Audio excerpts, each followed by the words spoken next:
So who's worried about fire ants? You should be. Everyone should be. They're a very nasty, nasty thing. However, I'm going to tell you what we're doing about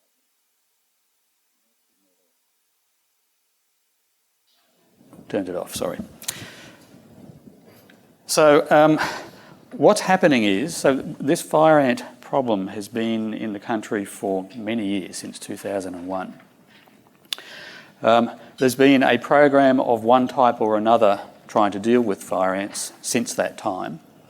But a couple of years ago, there was a review of what we were doing to eradicate the largest incursion of fire ants, and a new 10-year program put together. Now, it's a program that is jointly funded by the Commonwealth and the states and territories. It's also jointly governed. There is a national steering committee. So while it's operated by Biosecurity Queensland and Queensland, because that's where the incursion is, it's owned by the country. It is the nation's program to get rid of one of the nastiest pests you could ever have. So we call it a super pest, and that's because it is just highly adapted to invading. It can invade anywhere. It likes certain areas rather than others, but you get it in the country and it's very hard to get it out. In terms of what it does, so it can kill people. I was reading some statistics about the United States where it has been for many decades. It's killed more than 80 people. There is a statistic, I don't know whether it's true or not because it's on Wikipedia, but if you believe that, there's more than 14 million people in the US have reported being stung by fire ants. The stings from fire ants are so nasty because it has collective intelligence, this population of fire ants. So they swarm on you. They don't sting you one at a time. They wait until they swarmed on you, and then one sends a message to the others and they all sting you at the same time. So when you see photos of fire ant stings on a person, is multiple. Very rarely will you see one sting. And they inject a toxin. That toxin can cause anaphylactic shock in some people. Most people, when they get stung, at least have some problems with the sting area for months afterwards. It can be itchy, it can have all sorts of problems. So just for what they do to people. But they do more than that. They can kill native animals, they'll kill your pets, they cause problems in agricultural areas by clogging up machinery, they destroy crops. They're quite devastating, and the people in the United States certainly know about them. They can't get rid of them. It's too late for them. In the United States, they got into the country during a war. They had something else on their mind. Unfortunately, by the time people came back from the war, they had taken over. They're in 17 states of the US, they're in China, they're in Taiwan, they're in Japan, they're in some other countries now. So the risk of them getting back into the country, us getting more incursions, increases all the time. That doesn't mean we shouldn't try to get rid of them. And there's been an estimate of the cost to the country if we don't get rid of them. It would be $1.5 billion at least every year. So there's certainly a financial incentive to get rid of them. So there's been a lot of negativity in the media recently about they're out of control. They may appear to be out of control to those people who have them, and certainly in the area that we're not eradicating at the moment. But that 15 years or so of fighting them actually did something really important. It contained them to that little blue area on that map. It's been estimated that if we hadn't done anything to control them, to try to eradicate them, whatever else the strategies were, they would be as far north as Mackay, further south than Sydney, and as far west as Cunnamulla or even further. So we've got some pretty good value for money. We spent $350,000 to $400,000 doing that, but the devastation that would be there if we hadn't done it would be severe. There have been other incursions, so there's been about half a dozen other incursions. They have been eradicated, but they were relatively small. But one of them, the Port of Brisbane, that was 8,000 hectares. Now they've been eradicated from there. That's the largest eradication of any invasive ant species anywhere in the world. So we've got some credentials in being able to eradicate these ants, but at a scale that's much smaller than the current problem that we have.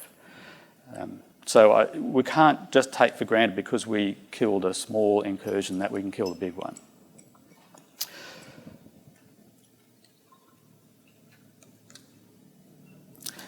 So what are we doing in this 10 years? We're 2 years into the 10 years. It's a $411 million program over those 10 years.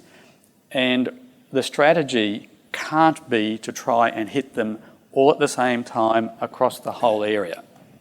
That would be a traditional eradication campaign. We can't do it. You just can't scale up that much. And it's also probably not cost effective to try to do it that way. So the strategy is to start in the west. So that orangey area in the west is the eradication area where we are at the moment. That's the first 2 years of the program to concentrate in that area. We also have that blue area to the east of that is a suppression area to stop them from reinfesting from the east. And we'll move that eradication area further to the east over the years until we get to the sea. They can't go any further. Normally in biosecurity conversations, you'd be talking about it's either eradication or it's containment or it's control. We have to do all three at once because the eradication is not covering the whole area at the same time. So we have eradication in the west, we have containment in the north and the south, and in the area, that light green area, that's where there's suppression activities to try to keep them at a reasonable level. I'll come back to that because that's a difficult thing. We're concentrating on the eradication area. What happens in the area we're not eradicating? You also see a few dots around the outside there, those light dots. So we have to have a fairly intensive surveillance campaign as well.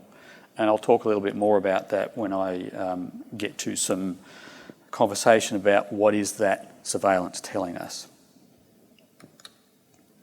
So in the first 2 years, this is a military scale campaign. The stuff we've done in the first 2 years is huge. So we've treated, with multiple rounds, 500,000 hectares with an insect growth regulator bait. More than 1 million kilograms of that bait has been applied.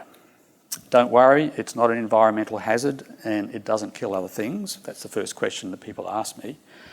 But this is huge. This is not a normal eradication campaign. There's a thing called responsive treatment. That's what we do when the public tells us they've got fire ants. We'll respond to that to go and kill those ants. So provided we're getting some good surveillance out of the public, we can keep this suppression area in some reasonable state, but I'll get back to that later. But there's 58,000 mounds. We've done that too. We've gone and killed those mounds. That's the non-eradication area. When we do what's called direct nest injection, so that's how we quickly kill a fire ant mound, the insect growth regulator, that takes a few months to work. We inject a thing called fipronil. It's a chemical, it's a contact insecticide. The diluted chemical, we have injected 1.5 million litres of that in nests. Huge. A lot of surveillance. You can see there's many, many hectares of surveillance. We have compliance inspections because we have movement controls. So the containment is not just containment from spread at the boundaries, it's to stop it from spreading to other areas. So human-assisted movement is how these fire ants jump large distances. So we have, for all those high-risk industries, so they're generally industries that have products that they move that fire ants might be in, like turf, it could be nursery products, potted plants, it could be soil and gravel. That's particularly a high-risk product that gets moved around quite a lot. So there is legislation and regulation to deal with those, and then we have a compliance team that does checks to see what's going on. We train people outside of the program to identify fire ants. They're not actually that difficult to identify. They're quite unique in one particular way. They have a mound that doesn't have an entry hole in the top because they have little tunnels that go out sides, but they're different sizes. So if you kick a fire ant mound and they will swarm out, they'll be all different sizes.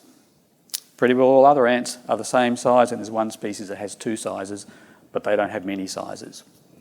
So it's not seeing that they're red isn't going to help you because there's other red ants. It's this discrimination about different sizes. We obviously have to diagnose samples that come in, but we do that not just to see that they're fire ants or not, but we have a genetics program where we're finding out what those fire ants are related to. Are they a new incursion, this incursion? Are they related to part of the infestation that's a long way away? And that would then imply that there's been some human-assisted movement. Now, I talked about human-assisted movement. These things move themselves. They can fly up to 5 kilometres, commonly up to 2. They can raft. So they're adapted to an area of South America where they come from that often has floods. What they do is the workers all join together and make a little raft. The queen's inside the raft, a bit of food in there, and they go rafting down the river or down the flood. And that's one of the mechanisms they used to spread within southeast Queensland during floods earlier this decade. So they are adapted to invade anything, anywhere. They'll take over. They love it. Go back one. So that eradication area that we've been hitting with all this bait over the last 2 years, where are we at with that? There's 2 questions I normally ask my team. One is, are we there yet and is it working? Well, this is the are we there yet map. So that area, the eradication area, is about 10 kilometres wide and 10 kilometres north to south. Sorry, 50 kilometres wide, 50 kilometres north to south. It's quite large. I know on that little map it doesn't look like it, but it's huge. The area that's blue is what we have the maximum rounds of treatment on. So far, we're just coming into another treatment season where we'll top up the other areas to the same amount. In that area, it's got 4 treatments, and we work on a probabilistic model of how many treatments to put on. So the more treatments you put on, obviously the higher probability you're killing all of the nests. But you start to get to the law of diminishing returns, where you're at 99.995%. You're going to spend another $7 odd million putting on another round. So surveillance at this time is really important for us to get in there and check to see what's going on. In that blue area, our monitoring sites are showing a 100% kill. Statistically, that's still not good enough, because if you apply the 99.999, whatever it is the 4 rounds are up to, if there's 1 million nests in there, there still must be some left, just not in our monitoring sites. So it's important to understand that there will be a mop-up program after we've done the eradication rounds, because there will be some left. Just statistically, there have to be. I talked about public reporting. We rely on that a lot, not just to go and help people with fire ants that are a problem, and some of those can be on sporting fields or in schools, so they're very high people risk, and we go and attend to those as an emergency. But also it helps us to understand what's happening with the infestation. And what we've seen is that while we've been doing this eradication in the west, in the suppression area, they have been building, they have been spreading a bit. This is not unexpected, but unfortunately it's that change in the density of fire ants in the non-eradication area that's causing people concern. You probably can't read the suburbs here, but the majority of the suburbs that have the highest reportings are new suburbs. They've got nice new exposed soil, they've got nice new turf, the areas that the fire ants love to go to, and they fly to them. So the queens are smart enough to fly to an area that's going to be the most suitable to go and set up a new colony, and these new suburbs are those areas. And we're getting up to 50 reports a month. Now that's not 50 mounds, so some of those reports could be 10 nests. If it's a report on a large acreage area, it could be hundreds of nests. And so we have to be thoughtful about what we're doing with putting all the effort into suppression versus the eradication that we've got. We could spend all of our resources just on the suppression if we weren't careful. So in the eradication area, I told you about the monitoring we've got there, but we also ask people who live there. It's really important for us to get the community to tell us, is it working?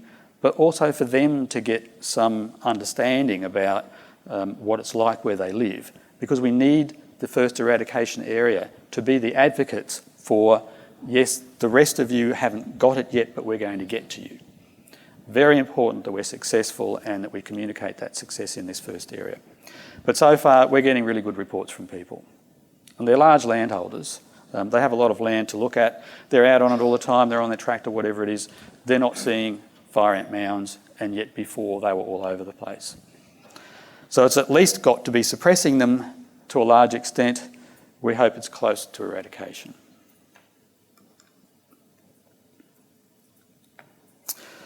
So this year, I talked about some surveillance we're doing at the moment.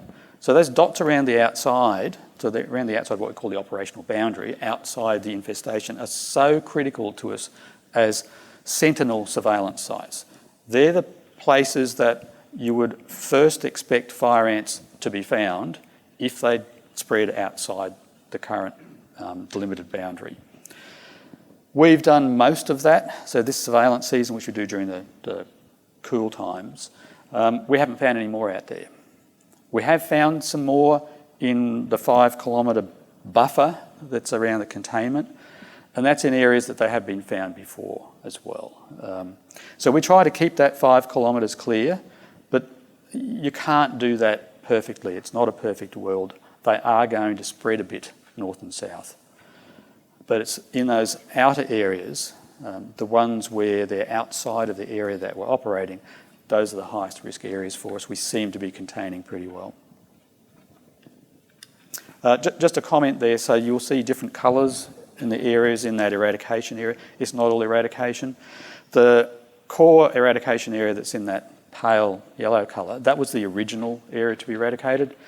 Between 2015 and 2017, when the review and the beginning of the program was initiated and when the funding became available, the fire ant spread further west. So that's what the green area is. So we expanded the first eradication area to cover that, to make sure that we'd captured it all the way to the west. Why are we doing this in the west first?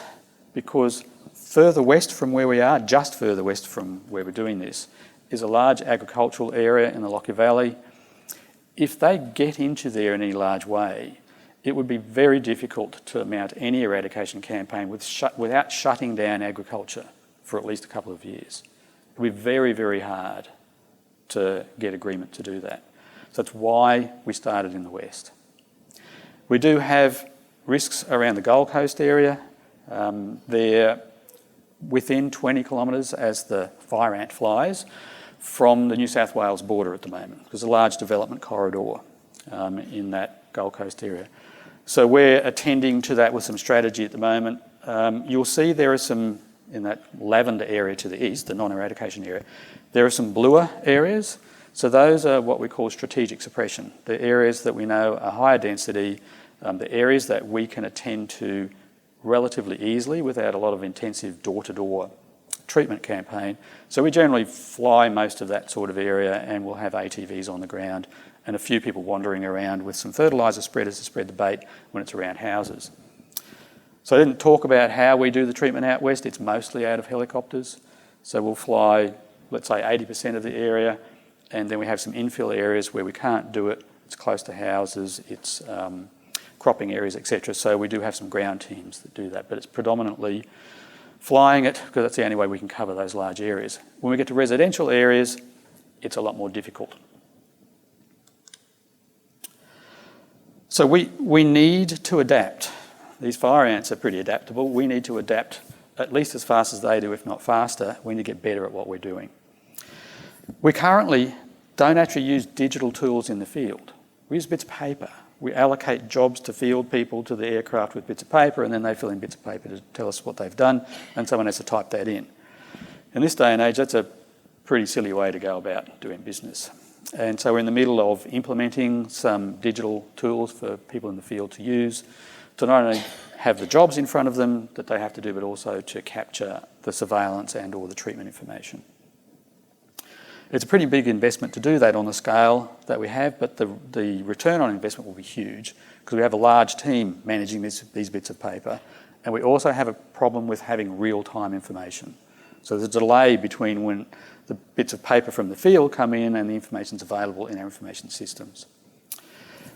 Well, the treatment methods that have traditionally been used were designed for eradication and designed for eradication in smaller areas. So they're quite labour intensive. That direct nest injection I talked to you about, it costs about $35 a nest to do it. And you need an army of people to try to keep up with direct nest injections the way the infestation is happening at the moment. So we've got to evolve, we've got to get faster, we've got to treat more nests faster with the same amount or less people. So we're trialling some toxicants, we're trialling some other chemicals that are applied by hand, not with what I call the Ghostbusters suit with the direct nest injection. We're also learning from some other people who have been doing a direct nest injection equivalent, and I'll get to that in a minute with the self-management. Remote sensing. So we've had remote sensing up until a couple of years ago. We used remote sensing to limit the infestation in 2015. Couldn't have delimited it without it. Absolutely essential. But that technology came to end of life.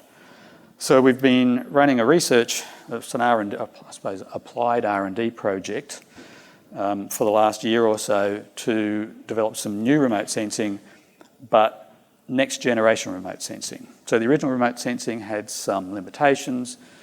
I think the thing you might have seen in the news is that all we're doing is finding cow pats and not fire ant nests. Not true. Yes, we found fire ant nests, but we also found some cow pats. So there was confusion between those two things because they both happened to be warm. The thermal imagery picked up both. But we were still able to use that remote sensing for certain purposes in certain ways. It wasn't useless. But we need it to be better for us. We certainly need to use remote sensing for clearance. When we're trying to find out that there are no fire ants around, on those large areas, we can't have an army of people doing an emu march. It's just not going to work. We don't have that sort of money. So we need the remote sensing. We're using artificial intelligence to make it smarter. And we're using 3 different sorts of machine learning. So one's a commercial one called Watson. IBM has that. But some other open source things that our contractor is using. We're also using other wavelengths that we never used before that might help to discriminate the cow pats from the fire ant nests. So that I think what we're going to see is a much better accuracy out of the product that we get from the remote sensing because it's going to use more pattern analysis than just what's the radiation spectrum that we get out of it. So let's watch this space. Yesterday we flew the first imagery. It will have, within a couple of weeks, the first iteration of machine learning. We've gone and captured all of the ground truth for that. And I'll be excited to see the result because we need to start using this as soon as we can. Of course, with machine learning, you need multiple iterations for it to get to the best that it can be. So it may take a couple of seasons before it gets to its highest accuracy. That doesn't mean I'm not going to try to use it as soon as possible. Self-management. So this is a really important thing for us. And this is about moving from government's going to come in and fix this for you, get out of the road, to no, you have the problem, you need to help us with this problem. So we have had people help us to identify where the fire ants are. That's been very successful. But for a decade and a half, we told people not to kill them. Said, you can't kill them, don't touch them, too dangerous, you'll get stung, you don't know how to kill them. We're changing that. So they can. So we started with the pest management, the professional pest management industry. They kill all sorts of other bugs. Why couldn't they kill fire ants? So we actually prevented them from doing it when really they have the skills to do it, they have the equipment to do it. We now train them to make sure that they do it using techniques that we're sure will work for them. And they're now out initially working with the development industry because the development industry has high costs every day that their building works are delayed, waiting for us to turn up. So now they just get their pestie, who might be in fact on their own staff, to come and kill the fire ants. But we wanted to go further than that. So yes, a householder could also ring up their pest controller and come and have that done. But if you're a rural land manager, so you're a farmer or you've got large acreage, you're probably out there spreading chemicals anyway. You want to keep the bugs off your property. Most people tell us that's what they want. We're now going to enable them to do that. The more people who are out there, and this is suppression we're talking about, not eradication, it's keeping them down. The more who are out there doing that, the greater the chance we've got of A, making it livable for people until we turn up for the eradication, but also no reinfestation from the areas that aren't in the eradication. And residential communities, we're going to get to them too, but that's going to be a trick. Now, we've seen in southeast Queensland there was a thing called a mud army during the floods. We know that people will get together when there's natural disasters we want to do the same thing with communities here. So a suburb at a time, get people to go and put some bait out on Fire Ant Day. We're a little bit away from that at the moment. We've got some more work to do to understand how to do that, but that's part of the plan. Questions? I'm sure you've got lots.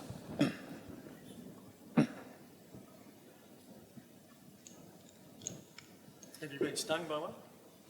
No, but I believe the minister has. He wasn't protected by his miners. Graeme, just wondering, do you have any dramas with resistance to the products you're using? Certainly not the growth regulators. So the growth regulators in particular have been chosen because you don't get that, because the ants, just to explain, the ants are smart enough to make a connection between something they've taken into the nest and it potentially killing them. And then they won't take it into the nest anymore. With the growth regulator, all it does is it makes the queen sterile. And that's why it takes a while for it to kill the nest, because it's just not producing any new ones, so the workers that can last a few months, they eventually die out. So they don't make that connection, but with some of the toxicants they can, so we have to be a little bit careful with that. But the trials so far have shown that the ones that we are considering using don't have much of that, and one in particular is actually a mix of a toxicant and the growth regulator. So it's got the best of both worlds. Ron. Yeah, Graeme, good, excellent presentation. We've had basically a fire and eradication program since the early 2000s, and my recollection is in the first few years we made some excellent progress, big gains, and then we didn't go so well after that. So if you were going back in time, what would we have done different back then to have succeeded? Yeah, so from what I understand, and I've read a whole lot of reports, this program over the years has been investigated, audited, reported on so many times. I don't know why everyone in the world doesn't know about it. I think the biggest mistake was or maybe it was just a lack of knowledge at the time, that we thought we'd pretty well eradicated them, but it was during a drought. They go to ground during a drought. You don't see the mounds. They actually go further underground, and they can live underground without browsing on the ground for quite a long time. So what appeared to be no fire ants was just a drought. First rain that comes, new ant mounds pop up. So that's a learning. And right now, in some of the areas that we know have been very heavily infested that we haven't treated much, they can't find any mounds anymore. But it's droughted. So we're not going to be tricked by that. We have thought about getting a water bomber to fly over some areas that might be like that, just so that we can check to see whether it's a drought effect or not. So we have to be a bit more thoughtful about how do we not get tricked by the fire ants. Andrew?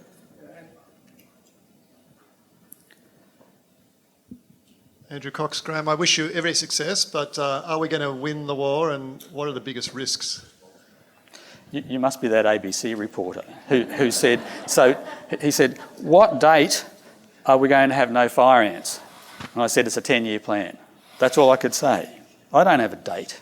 At the moment, there was some modelling that was done, so similar to the modelling we've heard about here.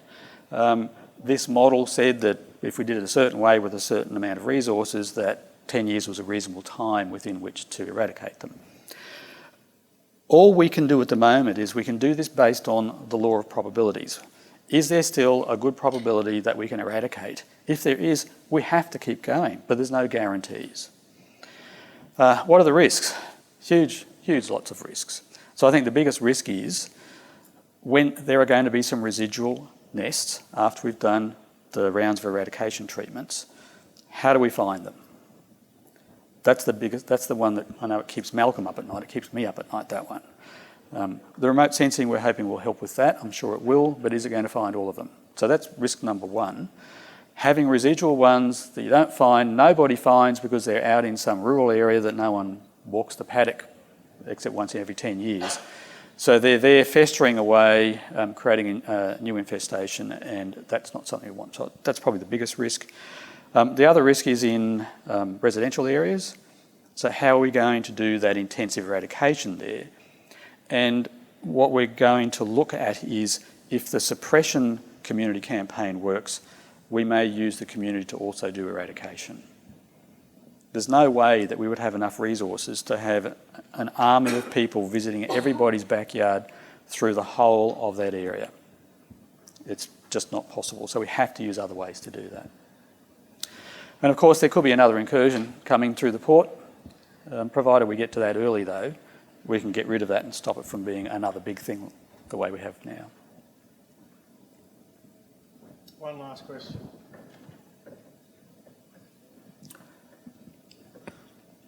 Bev Job, Invasive Species Council Yellow Crazy Ant Project. I like that you've been educating further into other stakeholders, including pest management, etc., and the general public. To what extent are you expanding the education program perhaps out into the Lockyer Valley and into other areas so that you've created an education containment zone further afield from where your eradication and suppression zones are? Yeah, that's a really good question. So, how do we get messages out to a whole lot of different people in different areas? Certainly, we quite intensively communicate with the people who have to put up with our eradication campaign. I mean, we've got people flying helicopters and we turn up at their front door, etc. So, we ready them for when we're turning up every time we turn up, and we help them through that process. But we also now have a community surveillance campaign in that eradication area. And in the areas where we're outside, so it's, I suppose, the boundary outside of our operational area, we also do send communication flyers out there too. So the more we get people who are in the what I call the areas at risk that aren't currently infested, looking for fire ants, just in case they get there, the better we're managing that risk of something getting away from us because we don't have the resources to be everywhere all the time. All right. Thank you, Graeme. Thank you.